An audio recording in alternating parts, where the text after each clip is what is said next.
So having a tweet flop is definitely a terrifying moment, but I think that it's actually better if we stop thinking about tweets flopping, because in the long run, that's just a learning moment for you. And the great thing about Twitter is there's going to be a new tweet that you're going to send probably in an hour, 2 days, a day. So there's constantly a new moment to reinvent yourself. Hello, and welcome to Character Count by @TwitterBusiness. I'm your host, @Joe Wadlington. We show you the creative ways that standout brands and businesses and people use Twitter to connect and engage with audiences that matter most to them. And for today's mini episode, I wanted to bring that connection thread forward and bring one of our internal experts.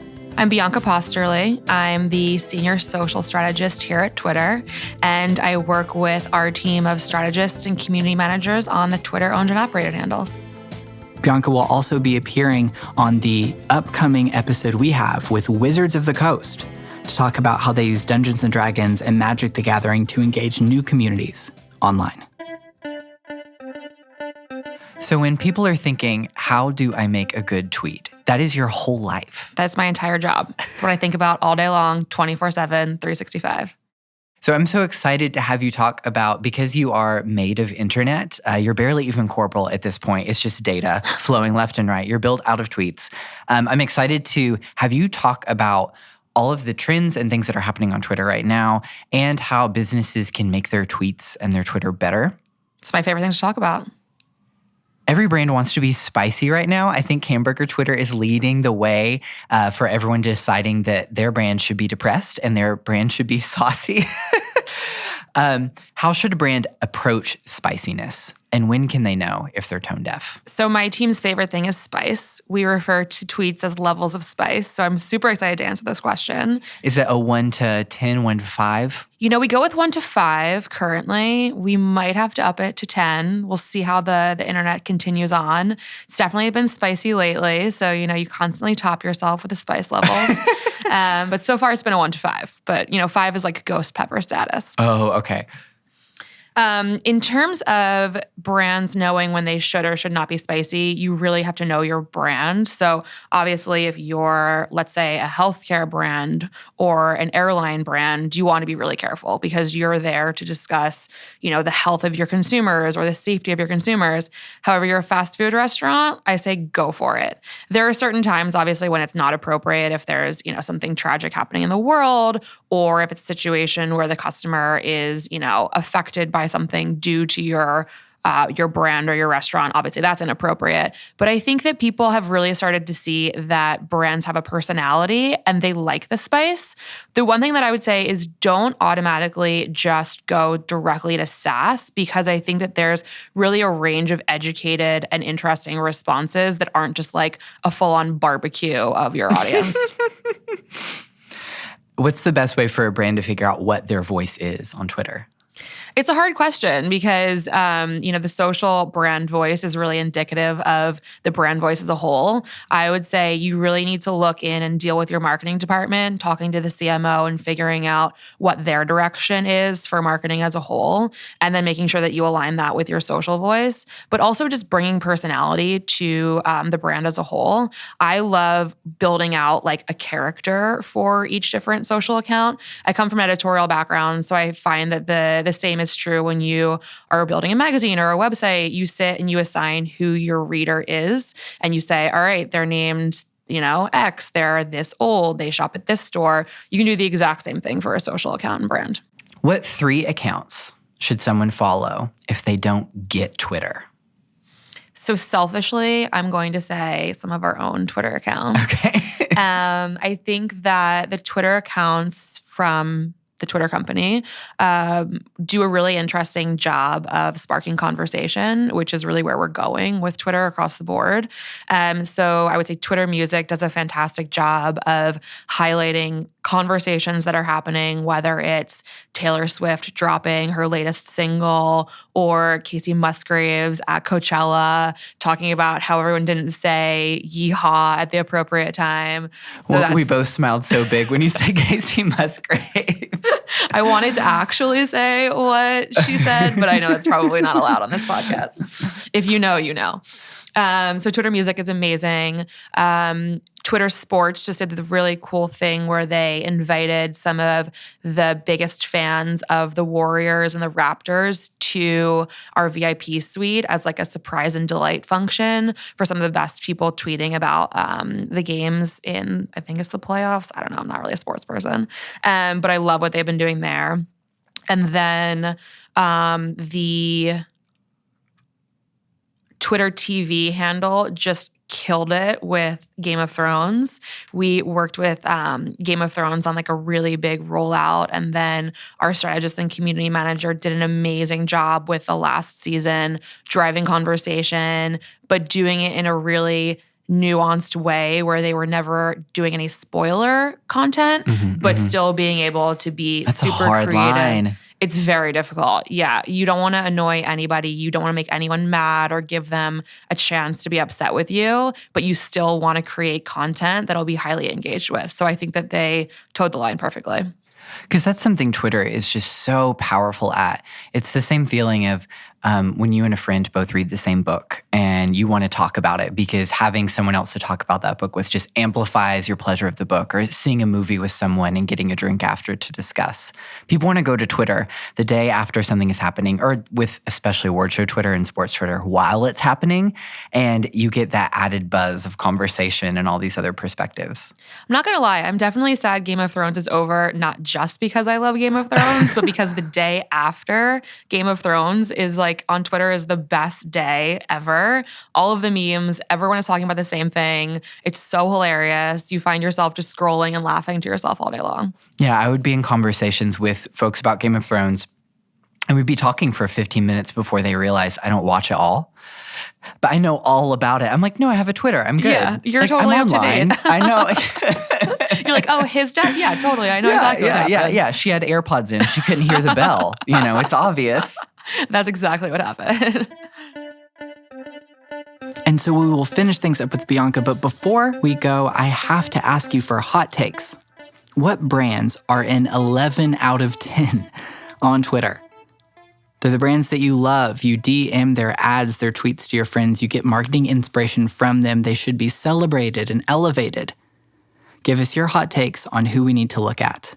You can reply to our tweet, which is live right now at Twitter Business, with those hot takes, and we will engage right back. Now, let's hear more from Bianca. What do you do when a tweet flops? This is definitely an anxiety moment. I think that whenever I tweet something, I hold my breath for a fair amount of time. How long? Well, luckily with the Twitter account that I run, engagement is immediate. But I definitely hold my breath and reread. Not that I haven't reread it a million times. I would hold my breath, I think, for about 30 seconds. And then I'm like, okay, we're good. So having a tweet flop is definitely a terrifying moment. But I think that it's actually better if we stop thinking about tweets flopping, because in the long run, that's just a learning moment for you. And the great thing about Twitter is there's going to be a new tweet that you're going to send probably in an hour, 2 days, a day. So there's constantly a new moment to reinvent yourself. I think that's a huge difference. If the tweet gets ratioed, that would be like, I want to crawl in a hole and never come out sort of situation. And by ratioed, you mean when the comments, the replies to the tweet far outnumber the positive engagements like likes and retweets. Exactly. So that's when you know that you've really driven the internet into a tizzy based on something that you've done, most likely something that you should not have been tweeting. So that I would say is like one of the most grave errors that you could make as someone working in social. And for businesses and brands and just folks who are promoting their projects, getting ratioed, even to a small extent, can be just such a good lesson that you've strayed a little too far, because there's so much conversation on Twitter and it's magnetic. And it definitely encourages you to learn a lot, to listen to things that you've never heard of, to people you would never meet. And what follows that is then to say things that maybe you just learned or that you don't know very well, and start speaking on subjects that you're more of an amateur on. And that is also a good lesson when you get a few more replies than you were expecting, that maybe you've strayed from your lane. Absolutely. I mean, in the long run, it's all conversation and you should take it as a learning lesson. But I think that also tells you if it's been ratioed really badly, then you need to do some thinking about the way that you're phrasing your messaging across the board. I like what you said about a tweet flopping as being a good lesson. We all need some tweets to flop. It keeps us humble. I had I was at Barry's boot camp last night, and I got mascara all over the dumbbells. Oh, no. I know, it's a common problem. And I've been there before. It's okay. I'll wear waterproof next time. I learned my lesson. And I just thought the content on that was going to absolutely go off. And 2 hours later, like 4 likes. Wow. And I was just like, this is the moment, it's keeping me humble. I mean, it's niche content for sure, but you'd think that people would empathize with you. I'll go like it for you. But I think of the phrase, you don't know the edge unless you're going over it. And so to me, I feel like the suggestion on the end of that is if you go a month, you go a quarter, and you haven't had any tweets that flopped or haven't had any that underperformed, then you may not be being experimental enough with your content.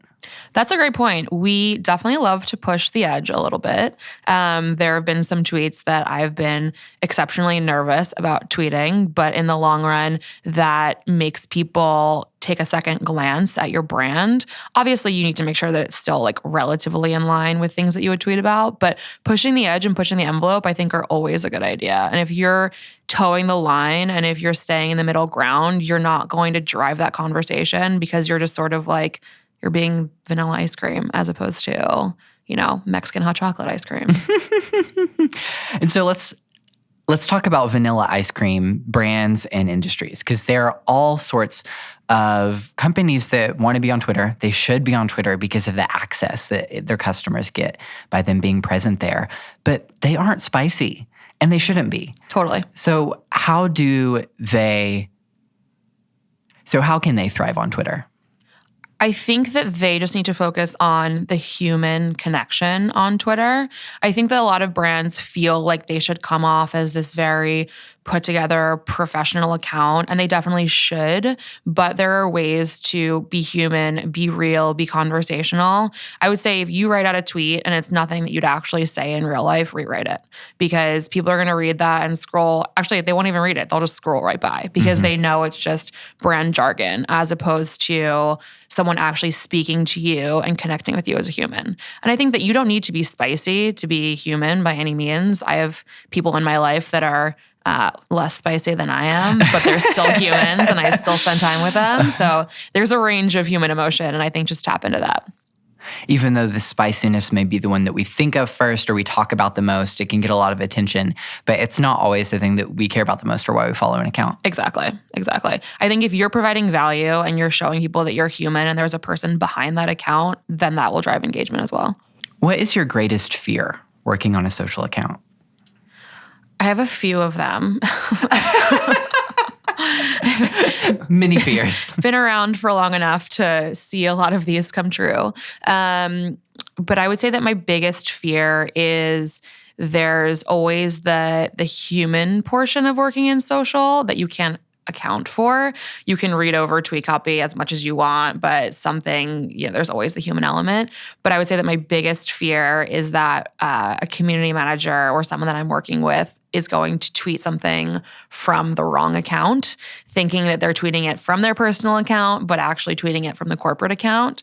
And in this nightmare, it's obviously the most spicy thing they would have ever tweeted from their personal account, and now it's on a Twitter-owned and operated handle. It's always the worst situation possible. Yeah. Luckily, we've never been in that position because I think I tend to do the scary mommy in the beginning and terrify people into never doing that. Scary mommy is your managing style? Oh, yes. No, not totally. I think in the beginning when they're meeting me and getting the lay of the land for Twitter accounts, definitely instill a little bit of fear so that they won't mess up, because that is one that you can't come back from. And now to finish off the episode with some rapid fire questions and tips, I'm going to ask her some rapid fire questions and see if she can answer in 280 characters or less. What is your favorite emoji professionally? Professionally, the spice emoji. What about personally? The champagne emoji. If you could only have one emoji tab, which tab of the keyboard would you live on? Probably the food one, because I'm Italian and I can't live without that. Just an Italian girl from New York. Exactly. I'm actually from Baltimore, but I've lived in New York long enough that I've beat the 7-year rule. So I'm a New Yorker now. What is the Tridest and truest way to get engagement. Any way that you can mention that super famous K-pop band, BTS. If you notice that you lost a lot of followers, what is the most likely reason?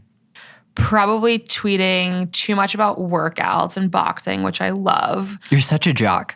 Oh my God, really? But like I'm a petite jock, so it all works out. Or annoying photos of food my mother's created because she's the best chef in the entire world. What is your favorite thing your mother cooks? She's fantastic, so it's super hard to pick favorites. But I would say her grilled chicken Caesar salad is next level. She'll grill the romaine. It is the most amazing thing you'll ever put in your mouth. It's so simple, but it's like absolute perfection. I need an emoji of grilled chicken Caesar salad. You really do. You also need to come over for grilled chicken Caesar salad. You're the first person on the podcast to invite me over for dinner. Oh my God. I feel so honored. You have to come over. It's very Italian. It's very Italian. Yeah. I'm like, come over. We'll have wine. We'll sit around with my family for hours. You'll never be able to leave. They'll adopt you. When's the best time to tweet? So it definitely depends on where you're located. If you're in the United States, I would focus on early morning when people are waking up and commuting in, or the later evening when people are commuting home or on their couch scrolling through their phone and watching television. Bianca Posterly, thank you so much for joining us. Oh my God, it was a pleasure. I'm so sad it's over. I want to do this every single day over chicken Caesar salad. Our listeners will love listening to a sentient tweet telling them all types of tips. Definitely. You can find us at business.twitter.com/character count. Character Count is a production of Pod People for @TwitterBusiness. This episode was hosted by me, Joe Wadlington. Our executive producer is Rachel King. This episode was produced by Eliza Lambert. It was also produced and edited by Christopher Mawson.